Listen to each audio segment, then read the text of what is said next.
Action! Hello guys, it's me, Mythos. And we have the other half of the predictions.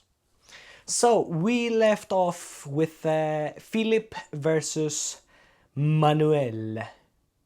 Now we have the new matches. Let's start off with Kalina versus Matt Mask on the left arm. So, I believe that it might look worse than their right arm match. Even though I didn't like Kalina's comments that he made with the whole drama, I believe that he's actually probably better than Matt Mask on the right arm. I think Matt Mask just got a couple of good wins based on timing.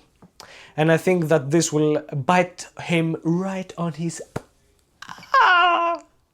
The pain he will feel. I think it will probably go straps. I think that's where Kalina will want to go.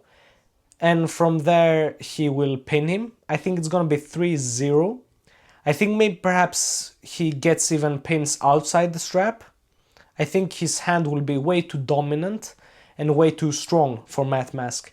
So because of that, it's going to be 3-0 Kalina. Next match. Oleg Zok versus Tom Rosic, I think. I'm not good at pronouncing these names.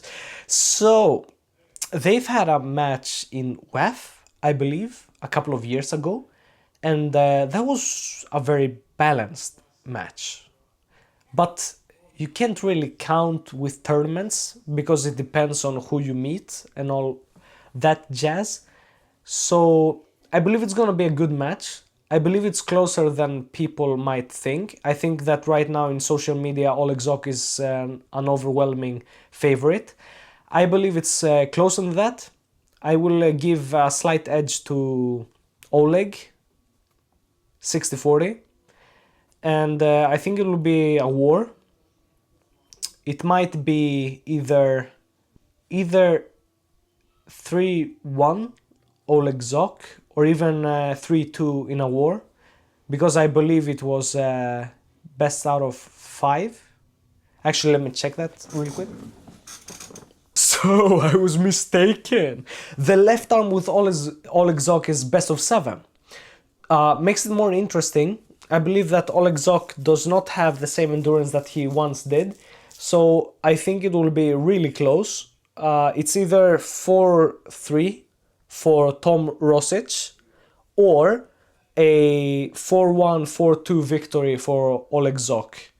I think he will need to be like dominant and he might lose a round or two in there whilst recovering before he flashes. But I think his pins will be quicker.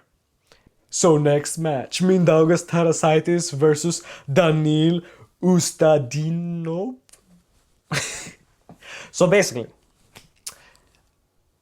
I was thinking and I was wondering where I had seen Danil before because I remembered that name. And of course he is a WEF champion, yeah, obviously, duh. But the match that I saw him in East vs West, it was East vs West 15 when he fought with Zat. I don't remember the surname. But they had a battle back and forth, and I believe that Azat gassed out, if I remember it correctly, and Danil showed great endurance. So, if we think about the GOAT, the lightweight GOAT, now stepping up to a bit higher weight, I believe, against Danil, it's gonna be a real interesting match to see, because Danil has really good endurance and so does Mindaugas. But I have seen Mindaugas also get a bit of strength added compared to previous years. So I think this is actually a really close one too in my eyes.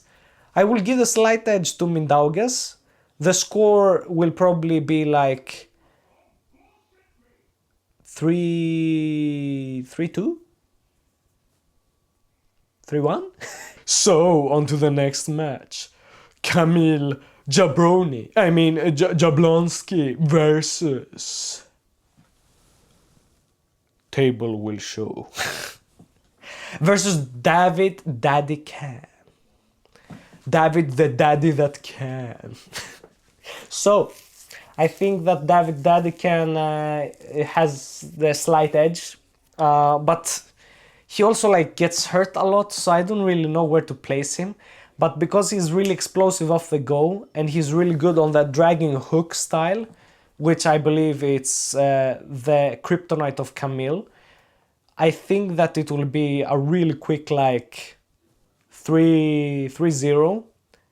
It might look similar to how it happened with Alex Kurdecha, where Camille never really gets engaged.